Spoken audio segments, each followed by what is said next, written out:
말씀은 창세기 37장 25절에서 36절까지 말씀입니다. 저와 여러분이 한 절씩 나눠서 교독합니다. 그들이 앉아 음식을 먹다가 눈을 들어본즉 한 무리의 이스마엘 사람들이 길르앗에서 오는데 그 낙타들의 향품과 유향과 모략을 싣고 애굽으로 내려가는지라.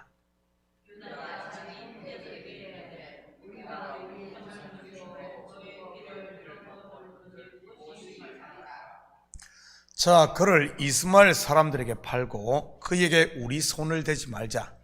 그는 우리의 동생이요 우리의 혈육이니라 하며 그의 형제들이 청종하였더라.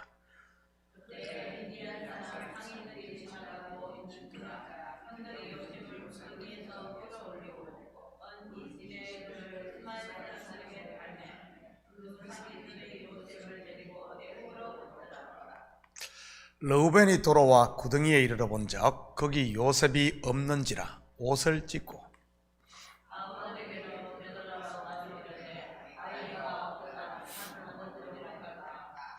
그들이 요셉의 옷을 가져다가 순념소를 죽여 그 옷을 피에 적시고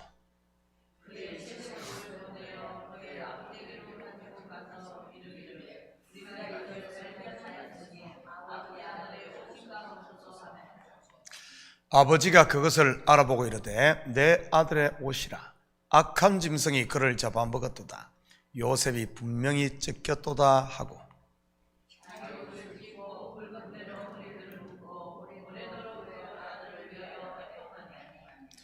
그의 모든 자녀가 위로하되 그가 그 위로를 받지 아니하여 이르되 내가 슬퍼하며 서울로 내려가 아들에게로 가리라 하고 그의 아버지가 그를 위하여 울었더라.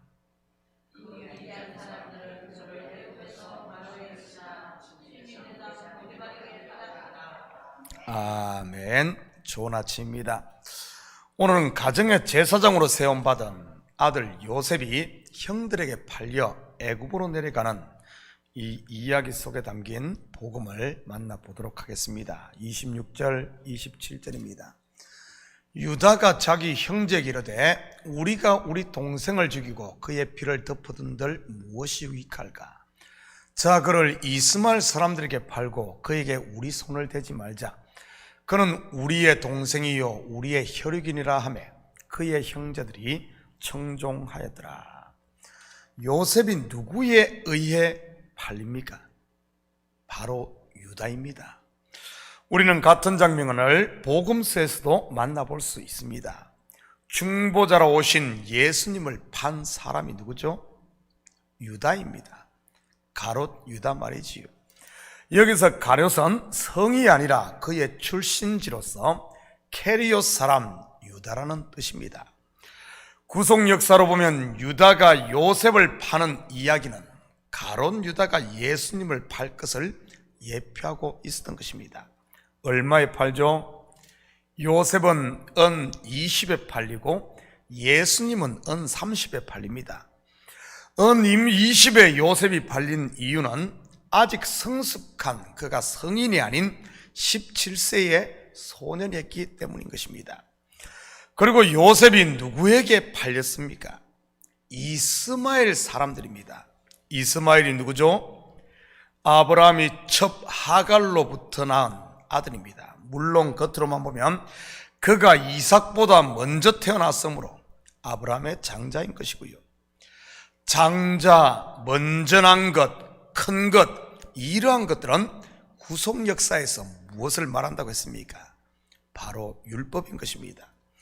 여기서 요셉이 이스마엘 사람들에게 팔렸다는 말은 예수님께서 율법의 요구를 충족시키기 위해 율법에 팔렸다는 그런 의미입니다. 그렇다면 왜 요셉이 이렇게 유다에 의해 애굽에 팔려야 했습니까? 형들의 시기 질투 때문입니까? 형들이 돈에 이 눈이 멀어서입니까? 물론 겉으로 보면 그런 것 같습니다. 그런데 실상은 뭐죠? 창세기 45장 7절입니다.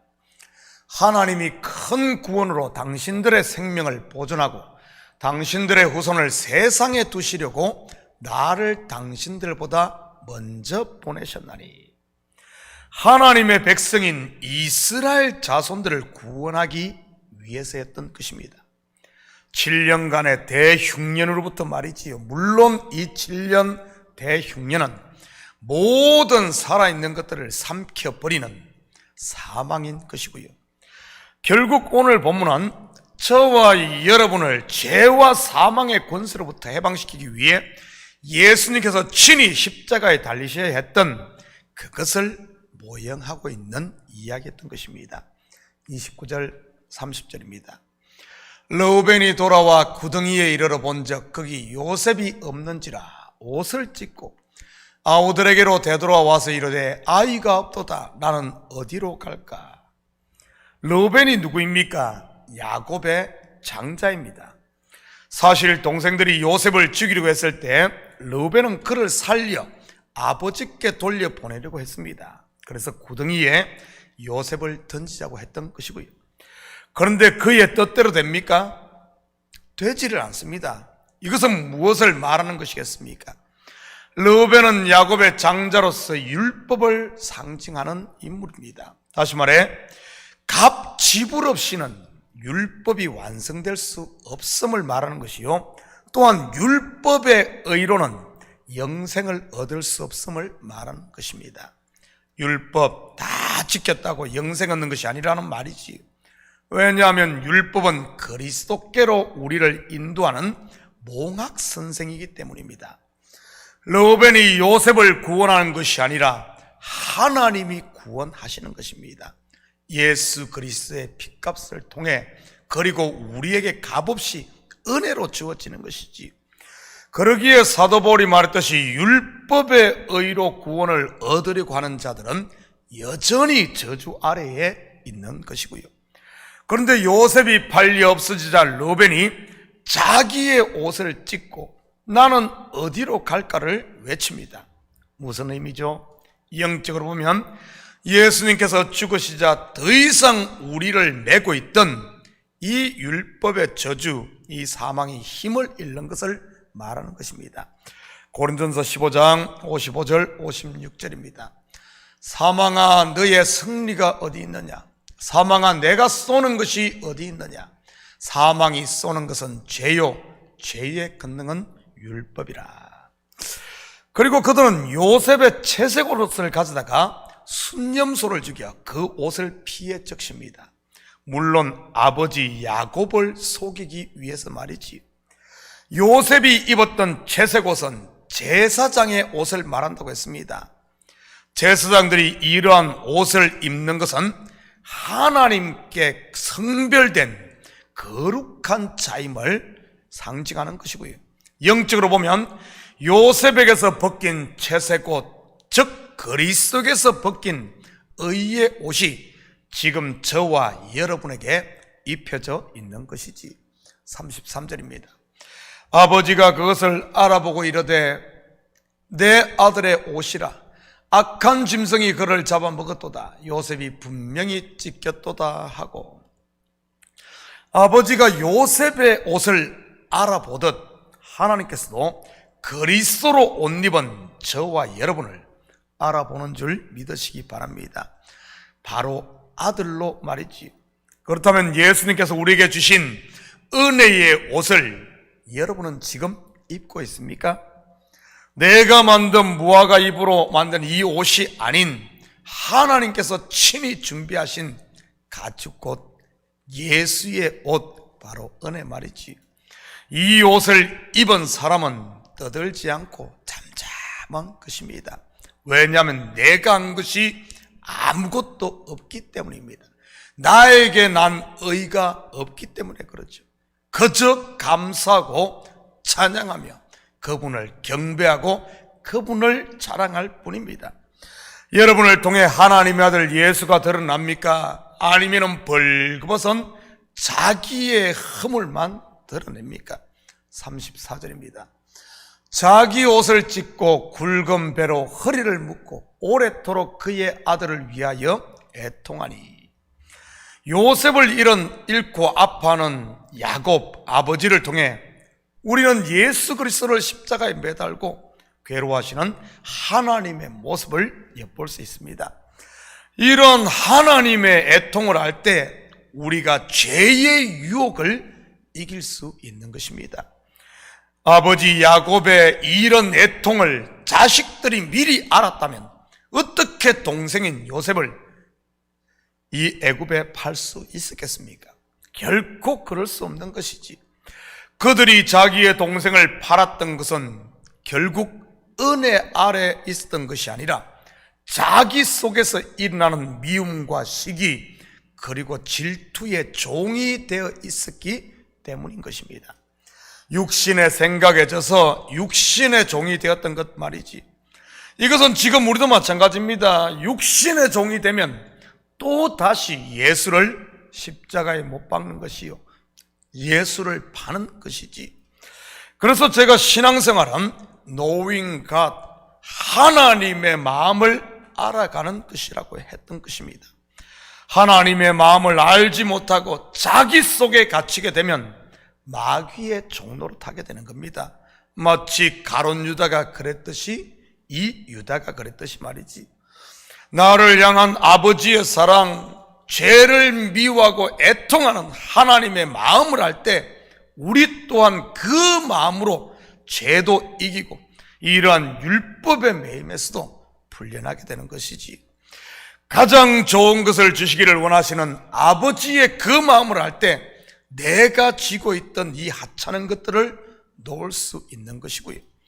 저는 우리 식구들이 하나님 아는 일에 전심전력할 수 있기를 축복합니다.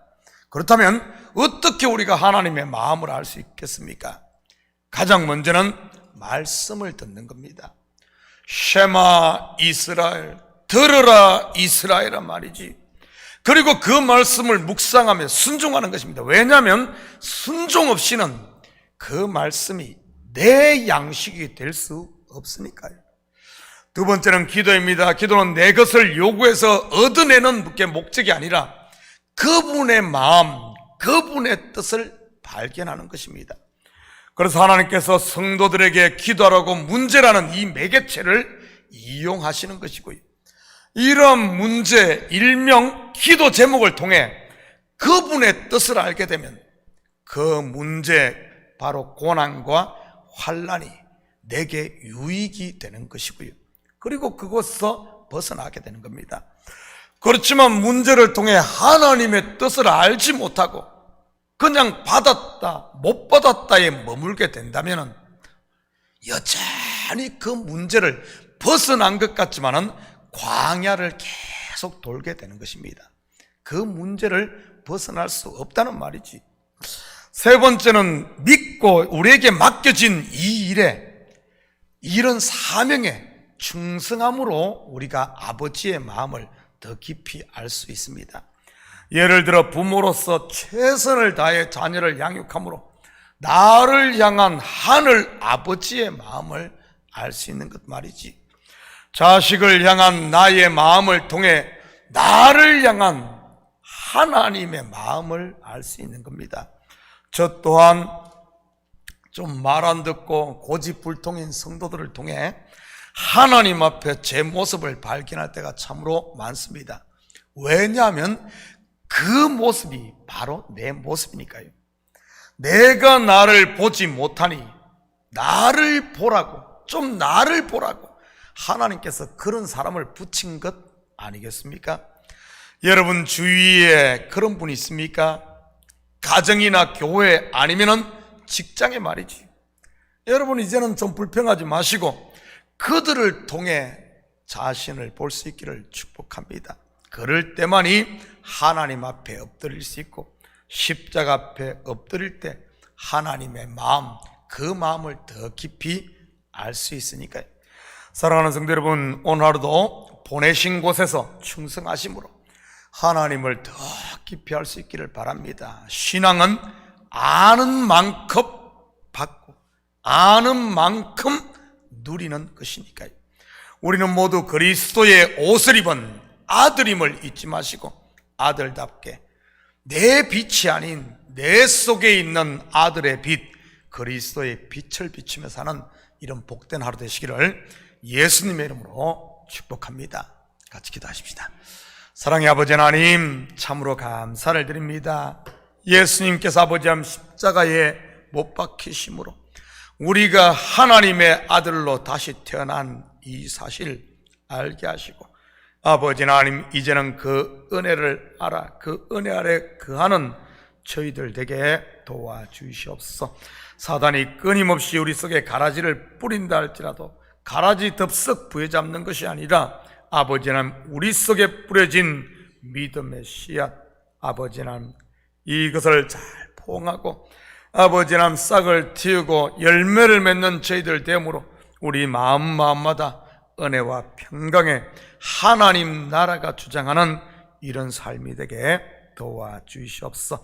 우리 성도들의 얼굴이 그리스도의 편지가 되게 하시고, 그리스도 우리 성도들의 입술이 복음을 전하는 아버지 하나님 나팔이 되게 하시고, 우리의 손과 발이 그리스도의 아버지 하나님, 정말 문 영혼들의 발을 씻기는 그리스도의 손이 될 수 있도록 우리 주님 축복하여 주셔서 우리 성도들이 선 곳이 하나님의 나라가 이루어지고, 또한 우리도 그 하나님 나라를 함께 누리는 저희들 되게 도와주시옵소서. 감사드리며 예수님의 이름으로 기도드립니다. 아멘.